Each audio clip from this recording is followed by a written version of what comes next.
सभी को नमस्कार। द्वितीय वर्ष भूगोल के प्रथम प्रश्न पत्र मानव भूगोल और उसमें चलने वाले बिंदु मानव प्रजाति के संबंध में अभी तक हमने मानव प्रजाति का अर्थ, मानव प्रजाति की परिभाषा, मानव प्रजाति के विकास के कारक और मानव प्रजातियों के वर्गीकरण के आधारभूत तत्वों पर बात की। आज इसी वर्गीकरण के तत्वों के अंतर्गत the external superficial physical traits यानी बाहरी शारीरिक लक्षण जो मानव प्रजातियों में वर्गीकरण के आधार हैं, उस पर हम चर्चा करेंगे। मानव प्रजातियों का वर्गीकरण मुख्य रूप से विभिन्न प्रजातियों के बाहरी शारीरिक लक्षणों की विभिन्नता के आधार पर भी किया जाता है। मानव के आंतरिक गुणों, ग्रंथि रस के प्रभाव के कारण शरीर की लंबाई, नासिका यानी नाक, केसों की बनावट यानी बालों की बनावट, मुख की आकृति आदि की भिन्नता आ जाती है। अतः शारीरिक लक्षणों में विभिन्नता और विशिष्टता के आधार पर अलग अलग मानव प्रजातियां पाई जाती है। विभिन्न प्रजातियों के लोगों की निम्नांकित शारीरिक लक्षण अलग अलग आकृति के अनुसार पाए जाते हैं। इसमें से पहला बिंदु है शरीर की लंबाई या कद। विभिन्न प्रजातियों के में शरीर की लंबाई भी अलग अलग होती है। मुख्य रूप से शरीर के कद पर जलवायु, वंशानुगत गुण, अवस्था, स्वास्थ्य एवं भोजन आदि कारक सर्वाधिक रूप से प्रभाव डालते हैं। बाहरी शारीरिक लक्षणों में शरीर की लंबाई एक स्पष्ट विशेषता है। सामान्यतः मानव शरीर की लंबाई 142 से 181 सेंटीमीटर के मध्य पाई जाती है। सामान्यतः पुरुषों का कद 130 सेंटीमीटर से लेकर 205 सेंटीमीटर के मध्य, 200 सेंटीमीटर के मध्य और स्त्रियों का कद 120 सेंटीमीटर से लेकर 187 सेंटीमीटर तक पाया जाता है। इससे कम होने पर बौना और अधिक होने पर अधिक लंबाई की संज्ञा दी जाती है। मानव शरीर की औसत लंबाई लगभग 165 सेंटीमीटर मानी गई है। मानव शरीर के कद को आधार मानकर हेडन ने शारीरिक लंबाई को 5 भागों में विभाजित किया है।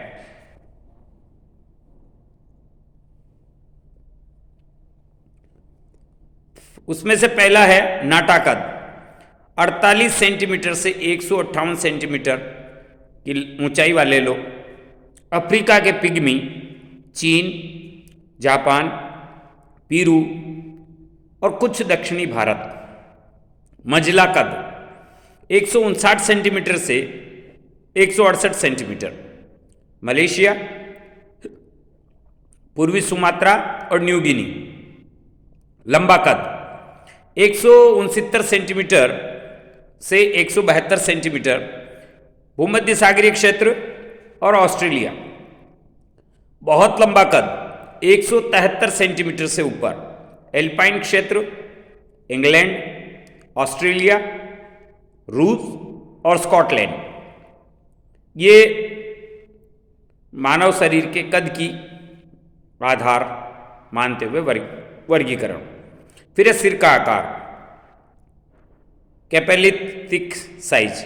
अधिकांश मानव शास्त्रियों ने सिर के आकार को प्रजातियों के वर्गीकरण का प्रमुख आधार माना है, क्योंकि सिर की आकृति शारीरिक लक्षणों में से सबसे अधिक स्थायी मानी जाती है। इसमें बहुत कम परिवर्तन होता है। सिर की आकृति का निर्धारण क्रैनियल शेप ऑफ कैपेलिथिक इंडेक्स के आधार पर किया जाता है। सिरस्थ सूचकांक का आकलन एक सूत्र विशेष से किया जाता है।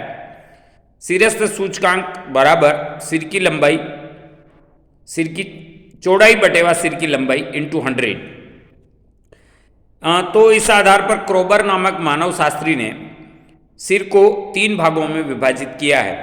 लंबा सिर, सिरस्थ सूचकांक 77 से कम, मध्यम सिर 77 से 81, चौड़ा सिर, सिरस्थ सूचकांक 81 से अधिक। प्राचीन जीवाश्मों के अध्ययन से कहा जा सकता है कि आदिकाल में उत्पन्न मानव प्रजातियों के सिर लंबाकार आकृति में पाए जाते थे। वर्तमान समय की मानव प्रजातियों के सिर चौड़े पाए जाते हैं। सिर की आकृति जीवित अथवा मृत दोनों में समान पाई जाती है। इसके आकार में कोई परिवर्तन नहीं होता। अतः इसी कारण सिर की आकृति को मानव प्रजातियों के वर्गीकरण में प्रमुख आधार माना जाता है। बालों की बनावट।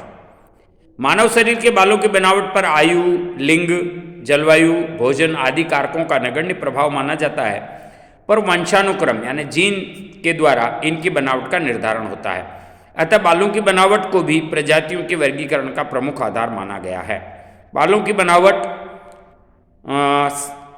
की विभिन्नता को केश सूचकांक हेयर इंडेक्स के द्वारा दर्शाया जाता है।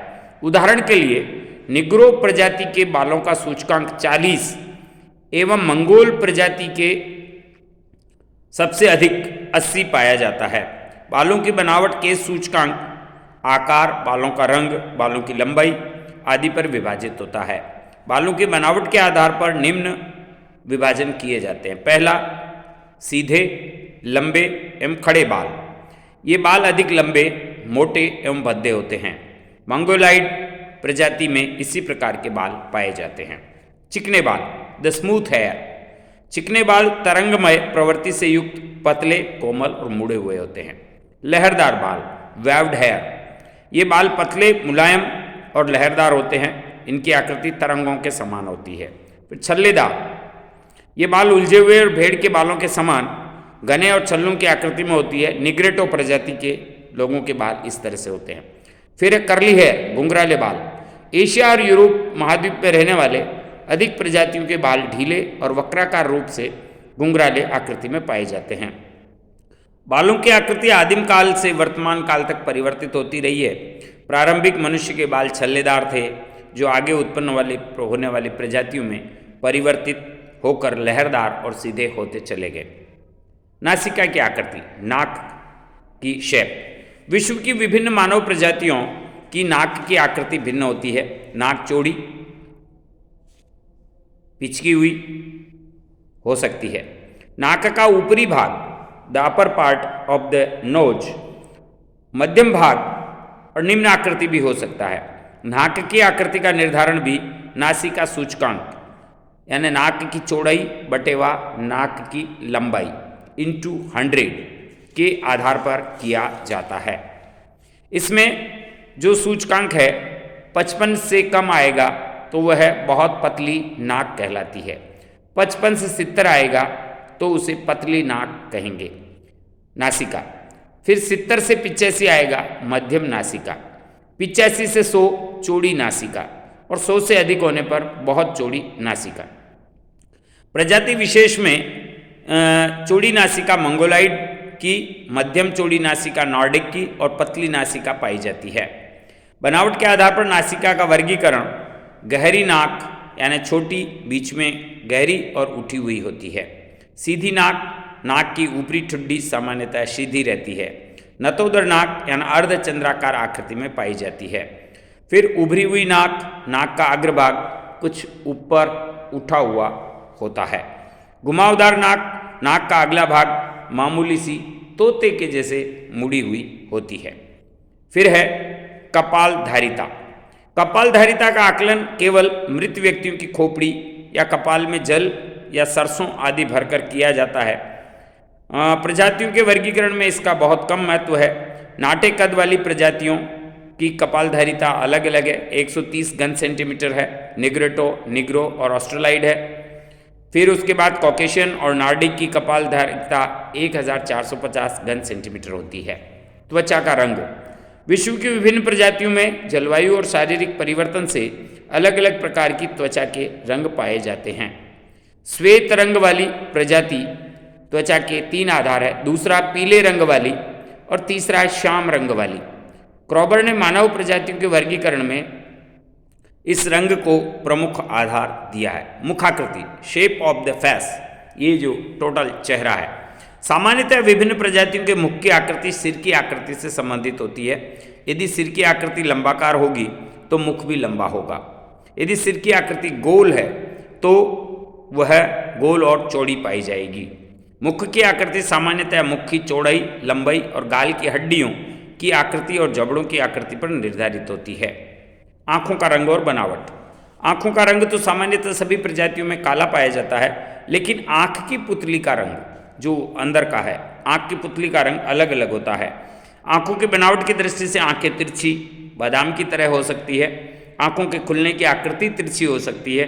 आँखों का रंग और बनावट की आकृति भी भिन्न भिन्न हो सकती है। होठ का आकार। विभिन्न प्रजातियों में मानव का निचला होठ मोटाई की दृष्टि से भिन्न होता है। उदाहरणतः निग्रो और अफ्रीकी जातियों के नीचे का होठ बहुत ही मोटा और फुला हुआ होता है। बाहर की ओर निकले होने के कारण यह स्पष्ट रूप से दिखाई हुई देता है, जबकि इस कई प्रजातियों में होठ की आकृति महीन और पतली पाई जाती है। इस प्रकार ये कुल बाहरी लक्षण हैं जिनके आधार पर हम मानव प्रजातियों के वर्गीकरण के आधार रूप में मानते हैं। अगला बिंदु मानव प्रजातियों के वर्गीकरण का होगा, वो हम अगले बिंदु में। आज इतना ही। नमस्कार।